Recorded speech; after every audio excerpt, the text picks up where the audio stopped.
اعوذ باللہ من الشیطان الرجیم۔ پناہ مانگتا ہوں میں اللہ کی شیطان مردود سے۔ بسم اللہ الرحمن الرحیم۔ شروع کرتا ہوں اللہ کے پاک نام سے جو بہت بڑا مہربان نہایت رحم والا ہے۔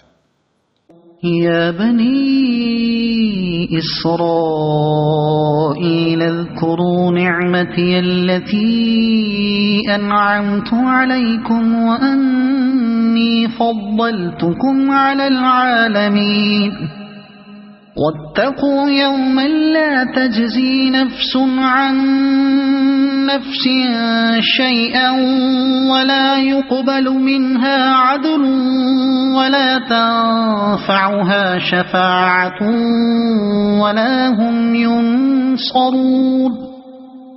اے اولاد یعقوب، میں نے جو نعمتیں تم پر ایمان کی ہیں انہیں یاد کرو، اور میں نے تو تمہیں تمام جہان پر فضیلت دے رکھی ہے، اور اس دن سے ڈر جس دن کوئی نفس کسی نفس کو کچھ فائدہ نہ پہنچا سکے گا، اور نہ کسی شخص سے کوئی فدیہ وصول قبول کیا جائے گا، اور نہ اسے کوئی شفاعت نفع دے گی، نہ ان کی مدد کی جائے گی۔ یہ قرآن پاک کی جو آیت ہے 122 اور 123 میں اللہ تعالیٰ جو فرماتا ہے کہ پہلے بھی تقریباً اس موضوع کی آیت گزر چکی ہیں، اور اس کی مفصل تفسیر بھی ہم بیان کر چکے ہیں۔